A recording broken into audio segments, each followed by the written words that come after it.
on. There we go. Okay, so I'll kick it off. My name is Hugh Bleemer. I am with the Chester County Community Foundation. I am just going to be listening along and helping Connie Carter with just flipping pages of the presentation. But I want to introduce Connie.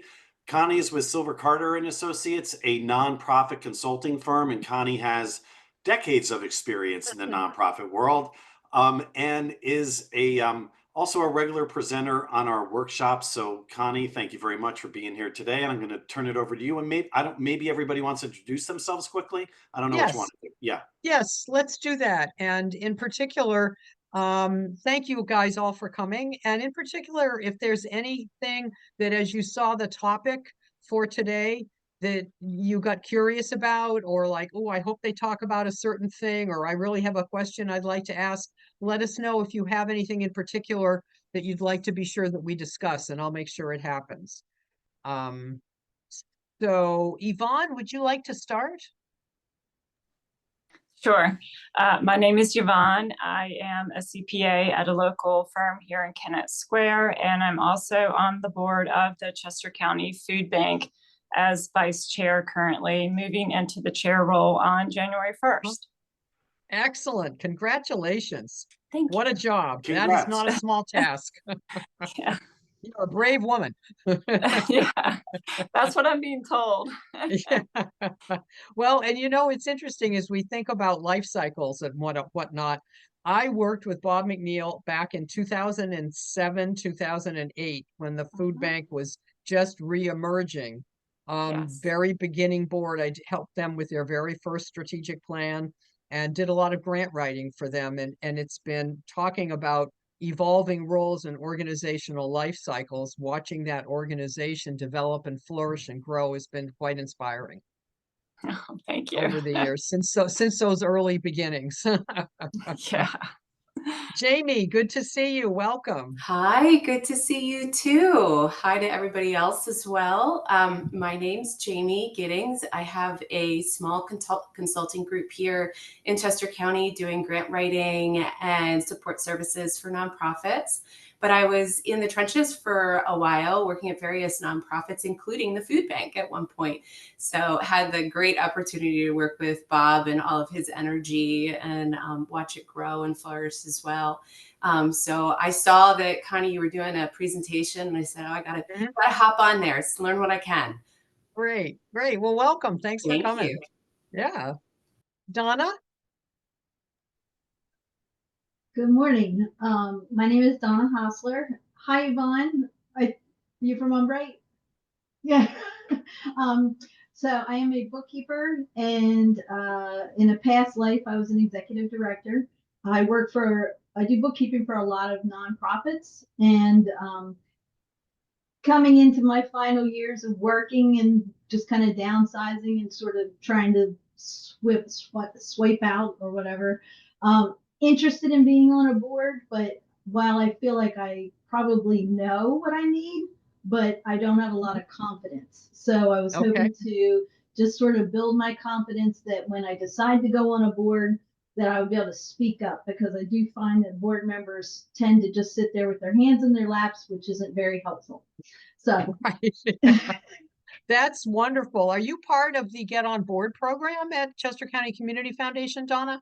This is the very first thing that I'm taking. I talked to Leanne Roloff, and she told me this is a good place to start. So this is where I'm starting. Very first. I mean, I'm in the very, very, very beginning thoughts of doing something like this. Got it. Okay. I was trying to drum up some business for you, Hugh. Thank you. Well, I will definitely look at it. Thank you. But take a look at it. It's very easy to find on our website. I think I saw it when I was signing up for this. Did you? Great. Good. Okay. Good. Thank you. Lauren. Thanks so much. Yeah. Lauren Hanson-Flashen. I'm also actually a professional that works with nonprofit organizations. I lead the strategic and business planning practice at Schultz & Williams. Been around for about 35 years and provide all sorts of support for nonprofits. And we've worked with a few community foundations, but it's still an area I'd love to learn more, care about. I'd love at some point to be on a board of a community foundation, because I'm just, so impressed, by the work that they do and the importance of it and the level of, strength they can provide to the wider community. So it's just, and this is my first time kind of coming into one of these workshops. So this is a great resource. Yeah. Great. Well, thank you. you so much for joining. Yeah. Thank you. Yeah. Okay, Wendy. Is Wendy in there? She's muted, but there we go. We can't see you, but that's okay. Uh-oh. Uh-oh. Oh, well. Well, the most important thing is hopefully she can hear us. That's right. And iPhone. No, that's Betty. That's Betty. Betty. I'm Betty Selfa, Development Director for A Haven. I have been in A Haven since January of 2024, just close to a year. I have learned a lot through the Chester County Foundation, and I'm always eager to learn so I can improve myself, help the organization, and move myself to the next level. All right. And Great. by the way, we are, if you wanted to learn about opening board seat, we welcome to have you. Okay, so you're looking for board members at A Haven. Yes, we do. Yeah. A Haven, for those of you who don't know, is a fabulous organization in Exton. It's a grief support organization, but primarily for children, but also for families who've experienced loss. So, and they've been around, what, you've been around 5 years, 6 years, Betty? We're gonna have an anniversary in February, just coincide with our community breakfast. That is February 25th, 8 o'clock to 10 o'clock at the Downtown Country Club. And I'd be more than happy to invite you to join us for that breakfast. Okay, yeah. So our topic today, thank you all for joining. And as we go along, please don't hesitate to ask questions. You can interrupt and ask a question, or I can't see everyone on the screen, but you could raise a hand or just do something or put something in the chat and say, hey, I have a question as we go along. You don't have to necessarily keep questions until the end. So Hugh, could we have the first slide, please? After my fabulous portrait. There we go. So our topic today is talking about life cycles of nonprofit organizations and how the board and the board of directors and its functioning needs to change and adapt as an organization grows. But before we dive into what those changes look like and how they happen and some of the challenges that occur as different stages occur, I just want to briefly review these 7 basic board responsibilities of any nonprofit board, because regardless of how the organization grows and how the board changes and needs to shift, they still need to be accomplishing and having oversight on all 7 of these areas, because they're just fundamental to any nonprofit board. So the first one is ensuring legal and ethical integrity. And that simply means that the organization complies with any regulations that they might be under, that they might be needing to answer, any entities they need to answer to, and that the operations and the day-to-day operations of the organization are conducted in an ethical manner. And that relates to everything in a nonprofit, because if we don't have ethical integrity, raising money to support us is extremely difficult. And we all have heard of situations where organizations lost the public confidence due to unethical functioning or behaviors, and it's a real problem. So ethical integrity is very, very important for a nonprofit, and it's a primary responsibility of any board of directors. Number 2 is building a competent board, and that means that the board is simply responsible for making sure, A, that they are discharging these 7 responsibilities, also that the board receives the training and the support and education they need in order to be an informed board member, and that as people rotate off and leave the board, that there's a new pipeline of new members. so that you don't get into a situation of being, say, which I've seen, and I think many of us have, of the board is out of compliance with the bylaws because the bylaws said 8 to 15 members and they've got 6. So part of building the competent board is making sure that you are in compliance with your bylaws regarding board size. The third one about determining mission, vision, and purpose, and of course, planning. Those are fundamental, making sure that the organization is accomplishing programs and activities that are in service of the mission. That means, you know, in the nonprofit jargon is watching out for mission drift, making sure that what you do really is what you need to be doing. Strategic planning, making sure that the organization has a plan and is following it and is accomplishing it. And in some respect, having oversight, not necessarily primarily conducting and monitoring program quality, but having oversight over program quality to make sure that your programs are effective and they are meeting consumers or whatever service sector you're in, those needs. Number 4 is the dreaded fiscal oversight, but it's one of the biggest areas of nonprofit responsibility, is making sure that the assets are managed properly and that there is sufficient financial accountability. And I know we have a couple finance people here in the group, and I'm sure you would nod your heads and say, yeah, that's really important. And making sure that the board is educated enough to be able to look at financial statements and understand what they say, and that they're willing and confident enough to ask questions if they don't. Number 5 is ensuring adequate resources, and that's the dreaded fundraising, which is also part of nonprofit board responsibilities. Number 6 is being an ambassador for the nonprofit, enhancing the public standing. It's extremely important that all board members, to the extent that they can, are willing to be that ambassador, to be that advocate out in the community, to always try to raise the visibility of a nonprofit, because I think we all know that's often an area that many nonprofits struggle with. I can't tell you how many times I've heard people say, well, we're the best kept secret in Chester County. There's a lot of best kept secrets in Chester County. And that's one of the roles of the nonprofit board, is to try to turn that around and to try to enhance that for the organization. And lastly, the board does have a direct supervisory role with the chief executive officer. And that is the only staff person that they have a direct supervisory role with, and where they are responsible for hiring, monitoring, and if necessary, firing the CEO. So those are the 7 basic board responsibilities. Any questions or comments from anybody on that?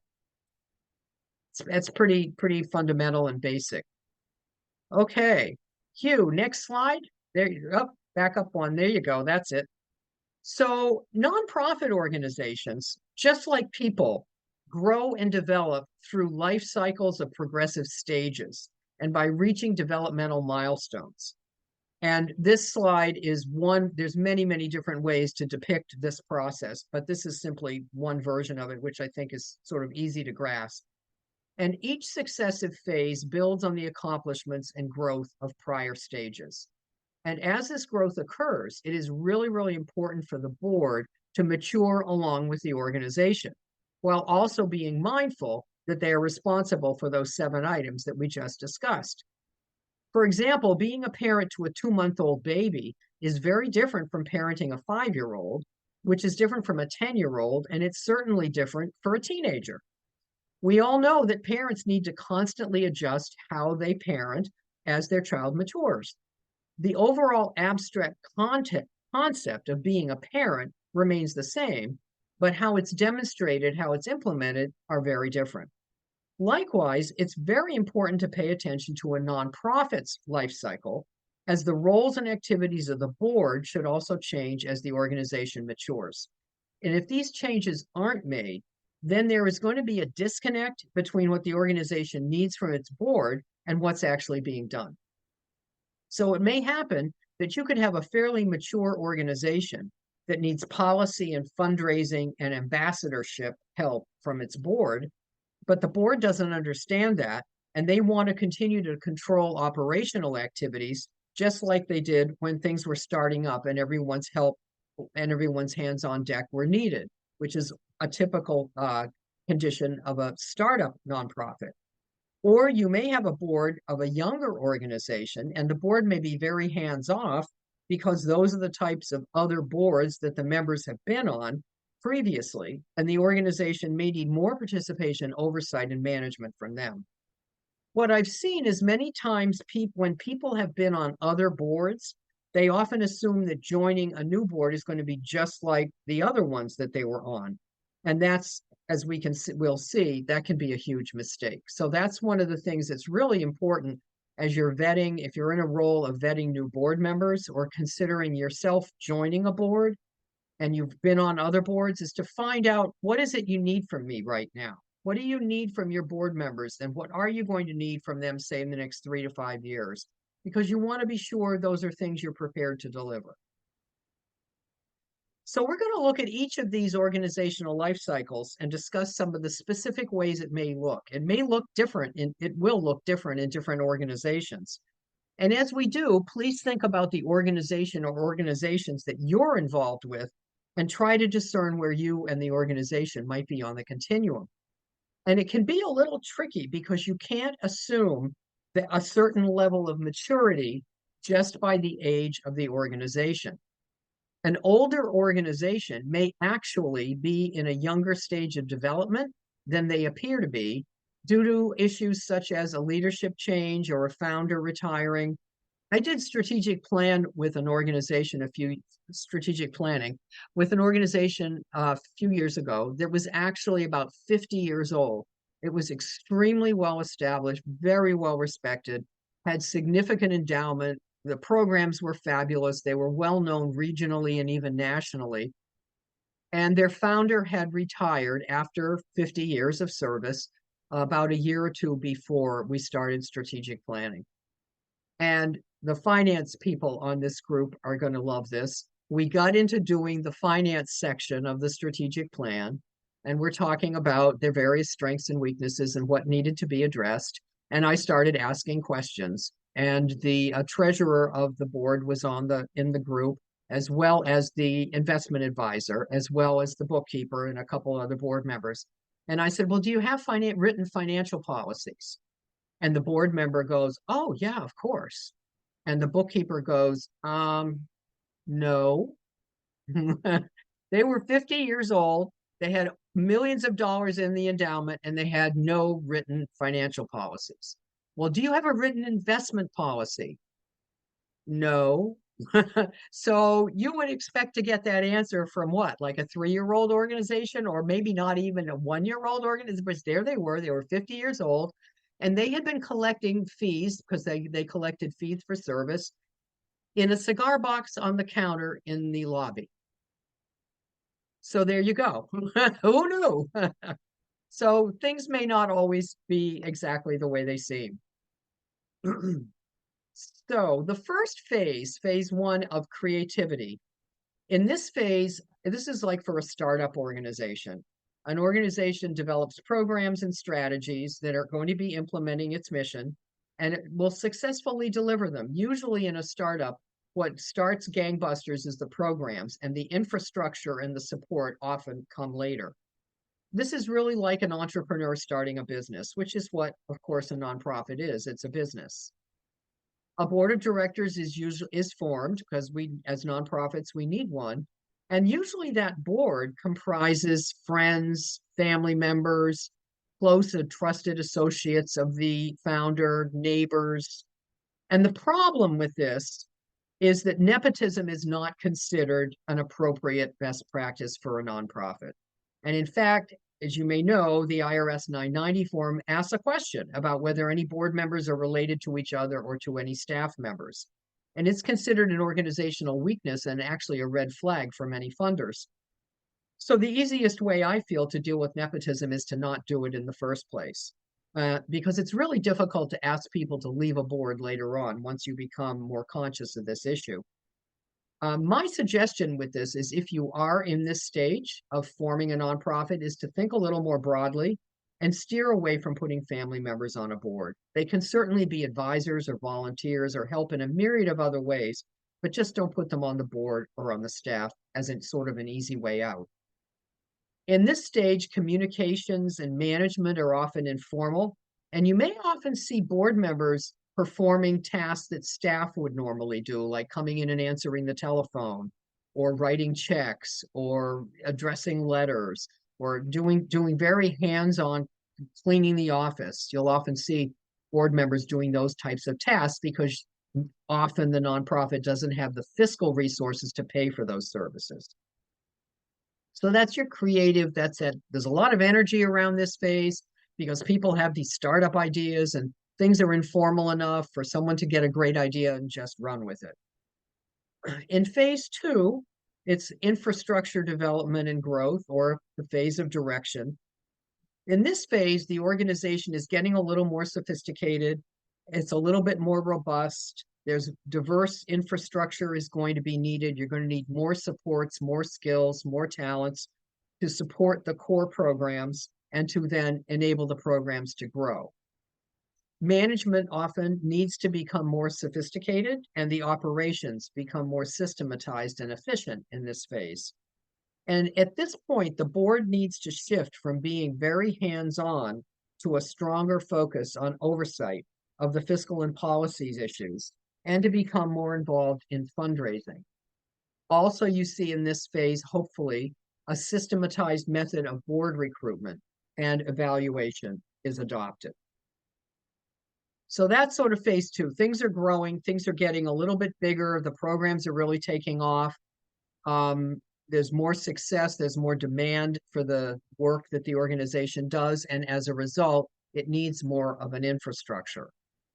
And the challenges as this phase progresses in this transition, because now the board should be starting to transition from this founding hands-on board to a governing and managing board.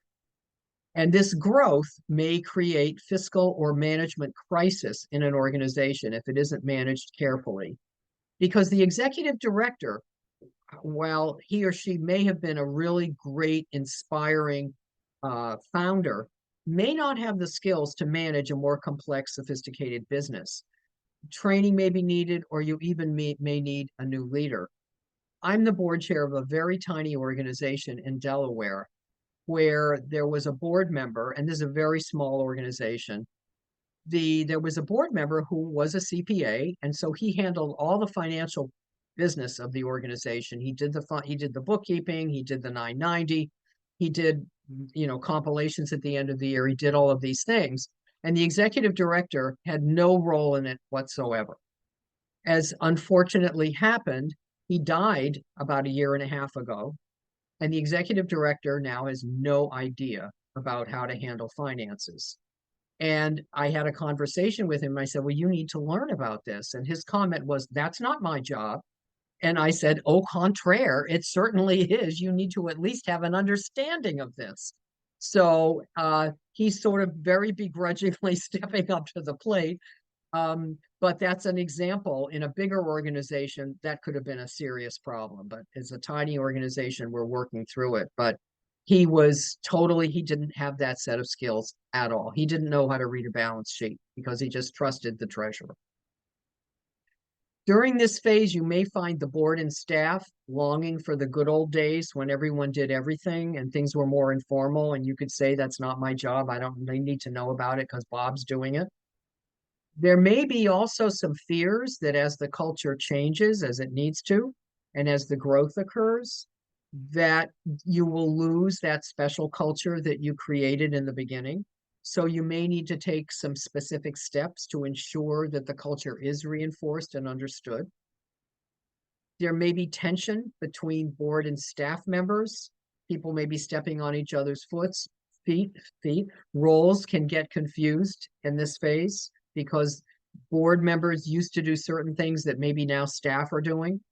And so that could be an issue.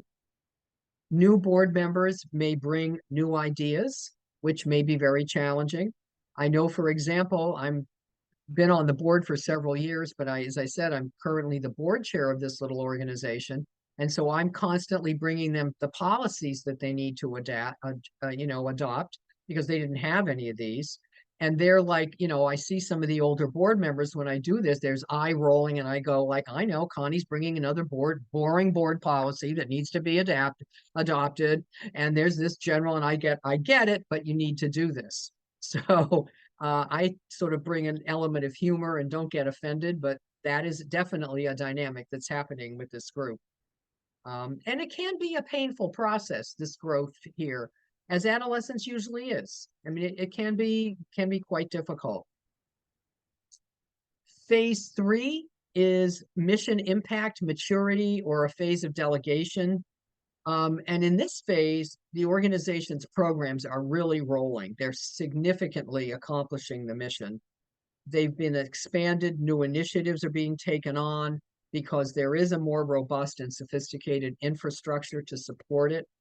And often the staff will grow because there's simply more work to be done. And in this phase, the governing and managing board begins to need to include outsiders, people outside of that initial circle around the founder or the initial few leaders. The staff are becoming increasingly professional and working independently. And new board members, and this is a big shift, new board members are going to be added to the board based on their professional expertise and skills and networks, rather than how close are they to the executive director or some other member of the board. There's less at board meetings. There is far less focus on operations and much more focus on planning and oversight. And the board, because this is new for them, may be more reactive than strategic in making policy. They may not be really comfortable yet with a forward-thinking strategy kind of concept. And at this phase, the board really is in the process of transitioning to a governing board. And they may not really understand what that is. So you may need to provide some workshops for them in terms of what is a governing board and how do those 7 basic responsibilities that we looked at earlier, how are they executed if you are a governing board? It's very different than being a hands-on board. So you may need some training, but the board may not know they need training. So it's important that someone, whether it's the board chair or the executive director or someone, pay attention to these symptoms. Because again, you can't fix a problem if you don't know it's existing and you don't know what it is. So when you see some of these issues or the confusion or lack of enthusiasm of board members, it could be that they simply need more training to figure out, well, hey, there still is a very, very, very important role for you to play here. It just needs to be done a little differently. And at this phase, standing committees, including non-board members, may be formed to provide greater insight into specific areas of operation, such as a finance committee, a fundraising committee, if there's a large staff, human resources. This is essential because as the organization grows and its programs grow and the budget grows, everything becomes more sophisticated and there's less time at the board meetings to talk about each of those areas. And there's too much work. There's too much finance oversight, for example, for it to all be done at a board meeting. And then phase 4 is a phase of coordination. It's even more of a transition for the board into the governing fundraising roles.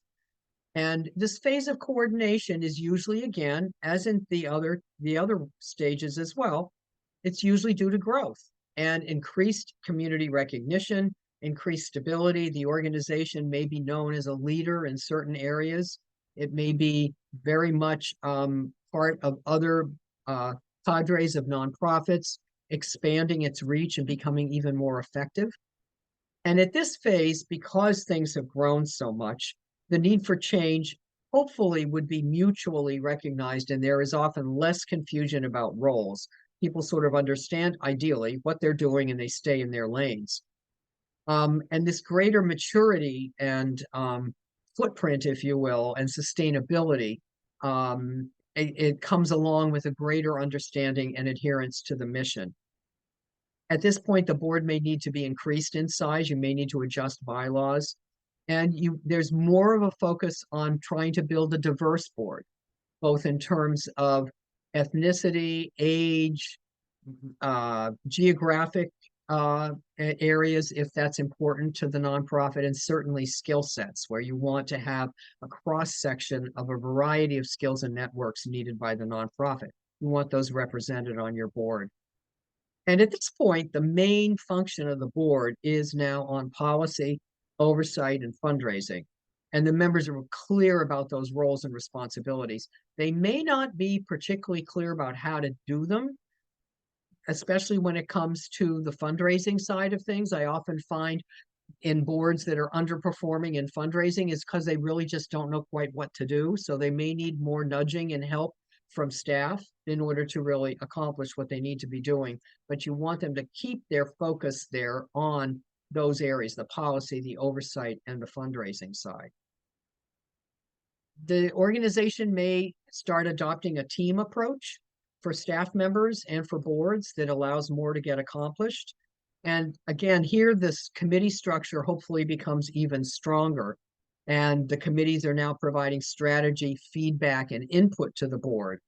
And I really love the standing committee concept because it's an incubator for new board members. It's a great way to try out a new board member to say, hey, well, join our finance committee if you're a finance person, or join our program committee for a year or two. You get to try us out. We get to try you out. The person learns about the organization, but it's generally a lot easier to recruit committee members because it doesn't come with those 7 responsibilities we talked about in the beginning. They're basically focused on one area, and it's an area they have expertise in, because that's why you're asking them to join the committee. And it's also a great way to recruit younger people to a board, because you could put someone on a committee who maybe has never been on a board before, but they get their feet wet with the organization, and they get their feet wet with being in an advisory role. And actually, committee work is often a mix of actually hands-on work and advisory kinds of things, or making recommendations to the board of directors. So if you're involved with a nonprofit and your committee structure isn't particularly up to speed, I would really recommend you work on that, because it's just a wonderful way of expanding your leadership and sharing the responsibilities. Because at this phase, the organization is big enough and there's so much going on that the board can't handle it all. And they need that additional support to be able to say, oh, well, let's have the HR committee will work on that. We don't need to review the personnel policies. Let's give those to the HR committee and they can do them. And at this phase, there is a real need for strong leadership to keep everybody moving in the same direction, both in terms of board leadership and in terms of staff leadership. As people are going to be working more independently, and the tasks are going to be, it's going to be more delegation going on as well, because not, a small group can't handle it all. And then phases 5 and 6 are phases of collaboration and alliances.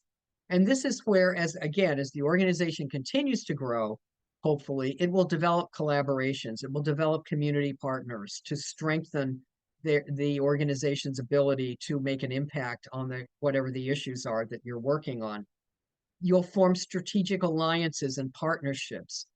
The organization may go for grants to support projects and programs where you have multiple other nonprofit partners that are maybe regional in impact. And there may be advocacy initiatives as well, because you're now able to move from direct service into that advocacy area as appropriate.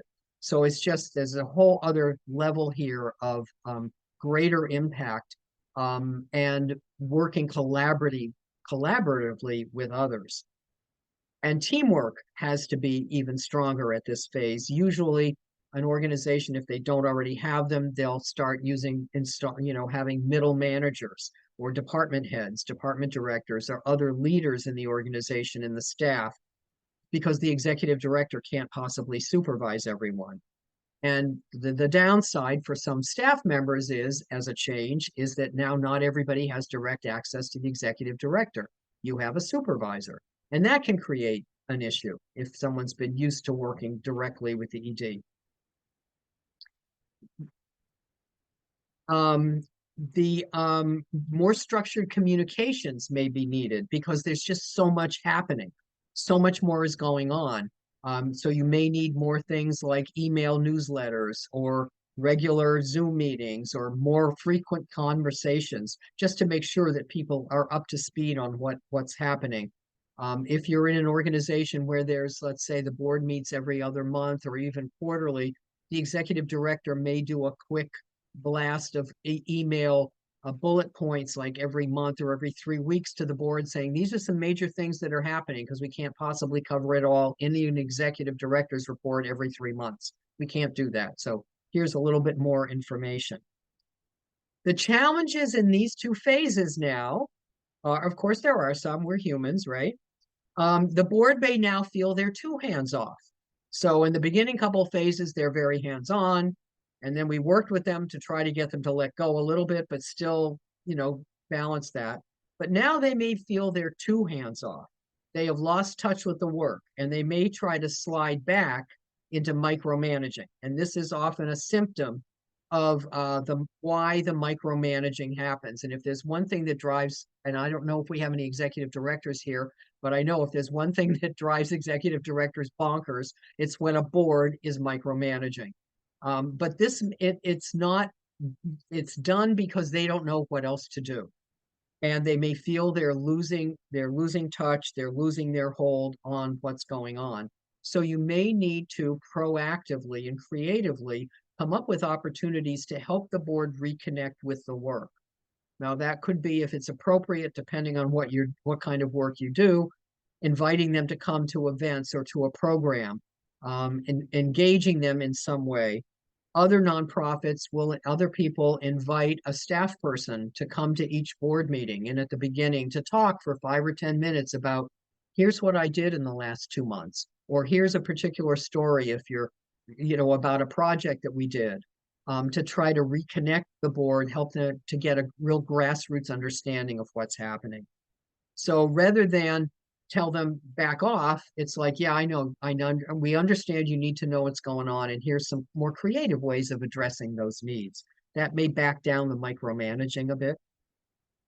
And likewise, related to that, board members may start to feel that board meetings are boring because they feel they aren't needed, or they don't understand what their role is because the staff is handling everything. As a fundraising consultant, so many times, and I'm sure, Lauren, you've heard this a lot too, they'll say, well, we don't need to do it because the executive director does it, or the development director does it. They do a great job. We don't need to get our hands messy with this fundraising stuff. But that's simply because they don't understand what their real role is. And that, in fact, they have a very essential, critical role to play in furthering and supporting the fundraising initiatives. It may just look different than what the paid staff are doing. So again, the board may need more education to direct them and redirect them to their very, very critically important roles of planning, fundraising, advocacy, and governance at this point. And then the last phase, as you see with this purple ball that's coming off the arm there is a crisis of identity. There could be, if some of these changes that we've talked about are not managed well, there could be a crisis of identity, or an organization could become stagnant or obsolete. And this happens when an organization is no longer able to adapt to the community that it's serving. And it's critical to realize when this happens, because you might be able to strategically renew the organization and its programs to re-energize it, allowing it to continue meeting its mission. And a couple examples about that, for example, like Girl Scouts. Years ago, and I'm going to date myself, when I was a Girl Scout, we learned how to set the table and how to make fires and how to, do stuff like that. Today, Girl Scouts is all about career path, empowerment, feeling, self-identity, leadership skills. They were able to rework their curriculum. There may still be a little fire starting and, but it's not a primary role of what they're doing. Their focus is more on broadening horizons and helping girls at critical ages to feel good about themselves and to have strong identities. So that's one way they were able to have a resurgence and rebirth themselves. And that's really important to pay attention to. During this crisis of identity phase, the symptoms of this in the board can be you may have very high board turnover because people are not feeling good about being on the board, or you may have every board member has been on the board for like 15 years and they're just like, oh, here we are at a board meeting and there's no energy around it. They may become sluggish and less involved. They may be losing some passion and commitment because there's not as much meaningful work going on. The organization may possibly be bogged down in an outdated structure that hasn't grown. And often at this point, the executive director will either feel that they are doing everything or that the board is not allowing them to do their job. The board's either very hands-off and couldn't care less because they don't understand what they need to do, or they're micromanaging in an effort to appear to look useful. And some boards, I heard from some executive directors, for example, during COVID, when COVID hit and nonprofits had to, we all know, spin themselves around 3 times and do things differently. What some nonprofit executive directors heard from the board was, well, you've got it covered. You don't need us. You know what to do. Which wasn't particularly on the part of the nonprofit, on the executive director, wasn't particularly helpful because they really wanted support and they wanted to be able to bounce ideas off of people. And they were just like, oh no, you're handling it, you're good. That was mistaken as not being micromanaging, but in fact, it was a little ways too hands-off. And if the issues in the stagnant phase are not proactively addressed or managed, organizations may become ready to dissolve. And also what you may see at this phase, an alternative to dissolving might be merging with another stronger organization. And that can often be a really, really good alternative to going out of business totally, especially if the weaker nonprofit has a solid program that could be added to another nonprofit to make them bigger and more effective. And I've facilitated several mergers of nonprofits in that situation where there was a stronger one and a not so strong one, and they merged together and they were very, very successful. So that's often a nice alternative. You don't lose the mission of the smaller organization, but the organization, by merging with a larger one, gains the advantages of just bigger cloud and less redundancy and more efficiencies. So that's another option. And as if an organization is facing closing down, you'll often see very low attendance at board meetings or at events. The board isn't actively recruiting people. Board members, key board members who may have been on the board a long time may leave. The board will sort of begin to just sort of fall apart, or there may be major disagreements among board members on the mission and future of the organization, so much so that they may even make derogatory statements in public about the organization because they're afraid of losing something.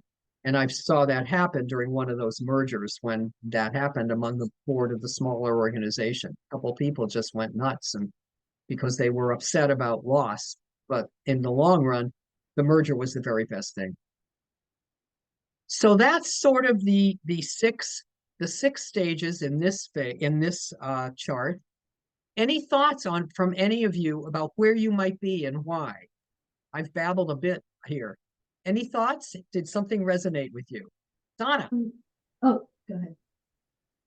Go ahead. I'm interested. So a lot of things resonated with me. I've seen every example you said with every board I work with. It's all very familiar. So how do you resolve it? How do you get people on board? How do you get rid of people who are bringing the board down? How do you fix it? Mm-hmm. I think, can you answer that in 1 minute? And I can. Yes, I think I could. As I said earlier, really identifying the problem is the key. Identifying what the issue is. Okay. So, and what the problem is, so then you can come up with a creative way of addressing it. And it also requires having the ego strengths and the willingness to have the difficult conversations. Because often what I find is, board members are like, oh, we're nice. we don't want to ask someone to leave. Well, that's one situation where one of those boring policies called a board member removal policy can be very, very helpful and diffuse the problem, because it becomes less of a personal thing and it becomes, this is a policy of this organization. If these things happen, this is what we do. So a big piece of it is willingness to have the difficult conversations, identify the issues. And that's why I have talked so much about what are the symptoms, because can be very subtle and tricky to recognize. Right. Did that answer your question at all? I like the idea of getting policies in place. So maybe one of the words that I'm thinking about, obviously strong policies would solve a lot of the problems that they have, and for whatever reason, I don't know a single board that has strong policies. I just don't. So, so maybe that could be my strength, is to go onto a board and make that my thing. And that's okay. This is really helpful. Thank you for this class. Oh, you're very welcome. Yeah, it's and this is all based on stuff that I've seen over the years. Having those policies can really save you a lot of heartache. In addition, having a board member job description up front. So a written job description that you say, these are our expectations. And, you can, based on your organization, you can go a little informal with that and just have, a dozen bullets on it. Or you can go all the way to what I've seen the Boys and Girls Club do, where it's like 3 pages long and you have to sign off. This is what I'm going to do for fundraising specifics. This is what I'm going to do. You have to really commit and sign it and date it. I mean, there's all kinds of things in between that can be done, other versions. But that board member job description, so when you're talking to somebody about joining a board, they know exactly what you're going to need. And being willing to review that periodically every couple of years, because as we've seen, the board what you need from your board likely is going to shift. So that job description needs to be edited as well as you go along. You are speaking to my heart. Okay. All right. I will stop taking over this, but thank you. No. That's a great question. Thank you. Yeah. Would it be okay to, sorry, just, one thought, and Connie, curious at your experience too, but to your question, Donna, often as we go through planning processes, we learn from the board that they actually are hungry for training. It's kind of interesting. Sometimes they're kind of saying or raising their hand, like, I'd like to understand a little bit more, like the best operations. I'd like to see more consistent engagement across, the entire board. And so as an outcome, that's like a recommendation to have a training and have that set up. And we provide that too. We have actually a nonprofit board training program. But it's interesting to see that, like, there's often some board members that are kind of aware and kind of like otherwise might be a little shy to say, like, I want to know the best way to do this and what should be the way to do it for the organization today. So sometimes having those conversations or encouraging the executive director or someone or the board chair to kind of gauge that interest can be helpful too. I agree with you 1,000%. I mean, like I said, I've been around boards for years. It's what I do for a living, but I'm terrified to be on one because none of them have ever provided me any kind of clear guidelines about what they're going to expect from me, what the time commitment's going to be. Yeah. Am I going to go to jail if that's I a huge part of it. So that's so maybe that is, if that's the need, then maybe that's the role that this analytic paper pusher should go ahead and maybe that's what I should do. Well, it could be a very huge service. I mean, as I said, with this small organization where I'm the board chair, I just sort of like, by the time I rotate off and it's next December, I want to make sure they've got those half a dozen policies and I'm chipping away at them. And I make a joke about it. I make a joke about it, but they're really important policies because, again, they can really save you a lot of difficulty. And another way, also a very easy way to often identify training needs on a board. And we've talked about that a lot of times the symptom may look like the board is disengaged or doesn't want to help. That may be the symptom. But again, the reality is they may not know what to do or how to do it. And yet many people on boards are successful in their own careers.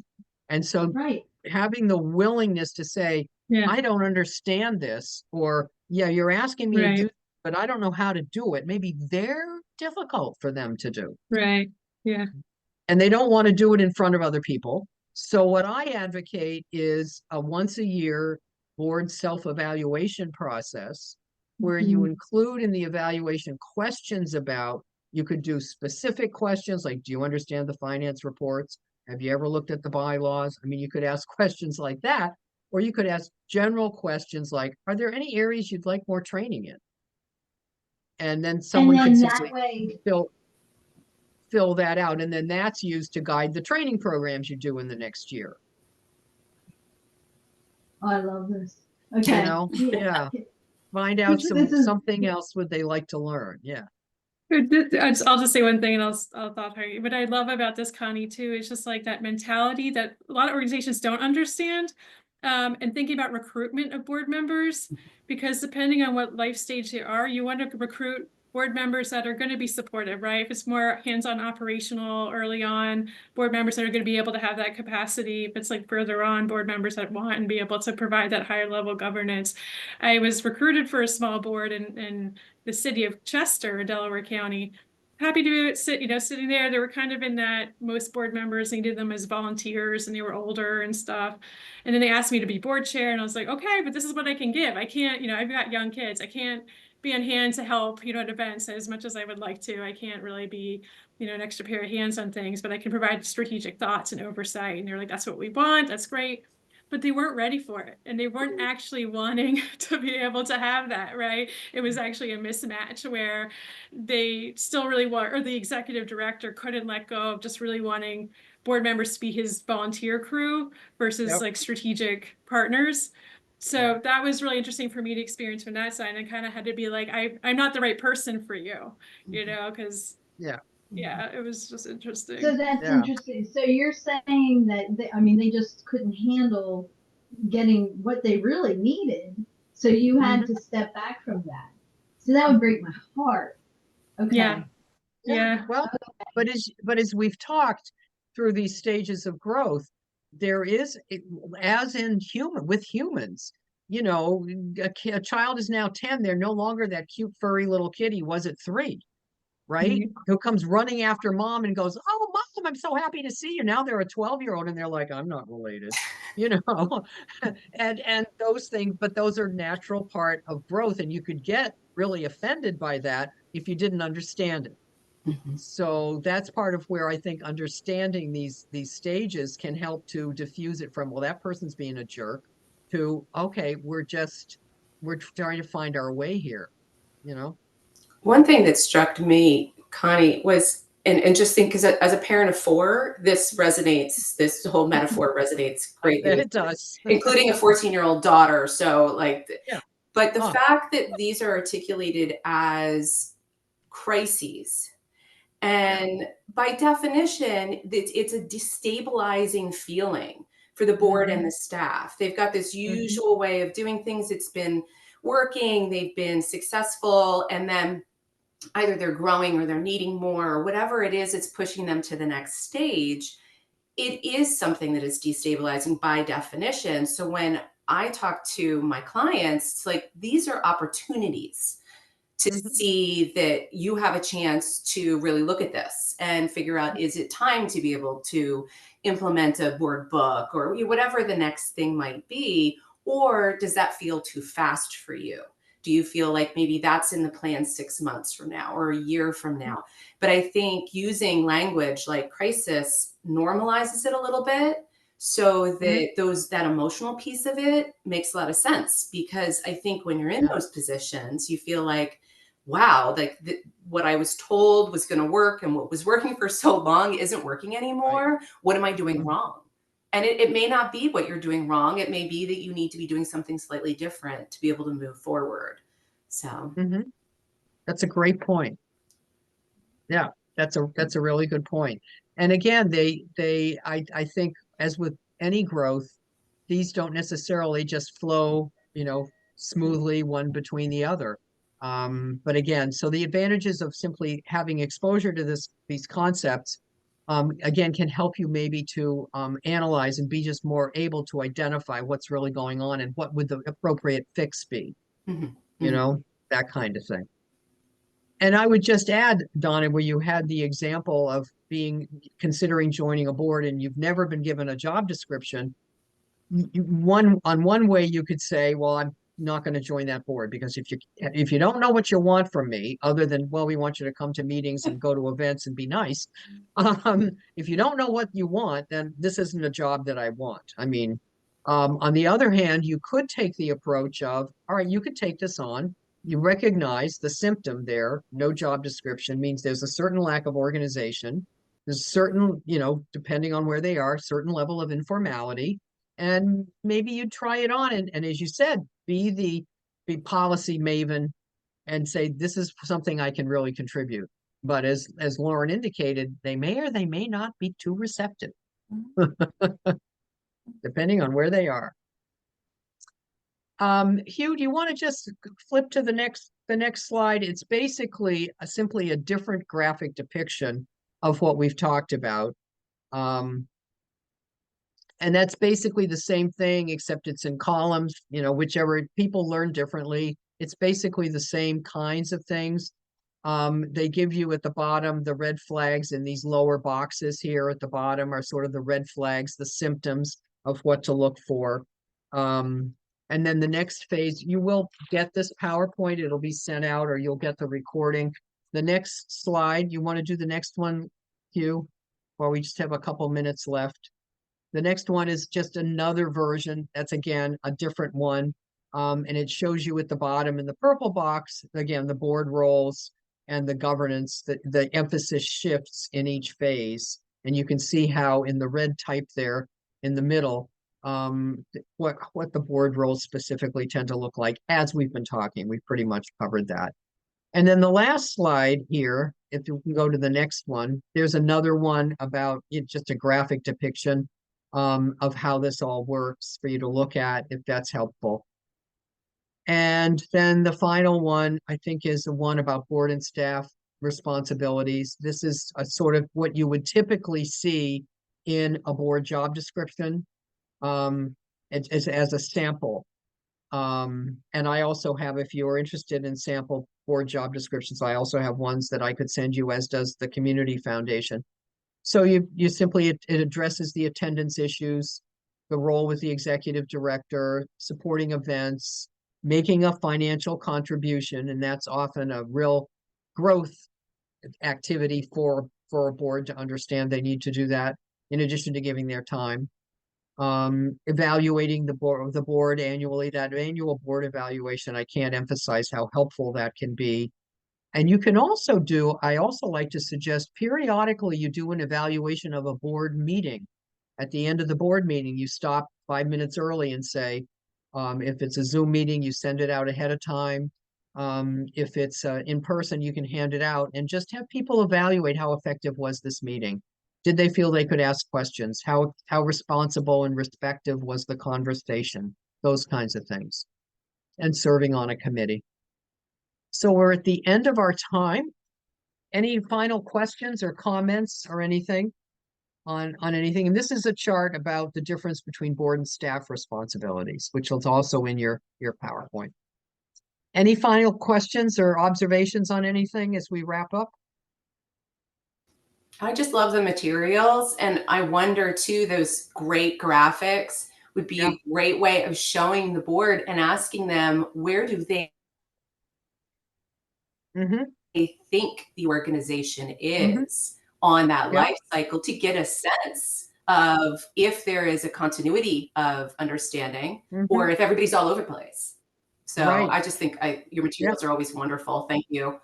That's a great observation. And I think, Hugh, is the recording of this going to be on the website? On your website? A link to the PowerPoint and to the recording. It will either be available later this afternoon or tomorrow. So you could on our actually website. You just go to our website, and then you can easily find the links to this. Yeah. So you could share it directly with board members. Yes, That's what I was absolutely. thinking. Or you could show it during a board meeting. You could say, all right, we're gonna take half an hour and Yeah, show this. You could show the workshop. And say, and stop it and say, all right, where do you think we are? And I've had really meaningful conversations with boards about that, because then you can really drill down, have a conversation about, all right, what's going on? What do we need to do? I like Yeah, that. so this stuff will be available to you. Great. All right. Well, thank you so much for coming. Really appreciate it. Good to thanks, see and everybody. meet all of Thank you. you very, thank you, thank you. Thank You're you. welcome, Nice to Donna. meet you all. Have a You're good welcome. holiday, everyone. You You too. too. Take good Bye-bye. care. All righty. Bye-bye.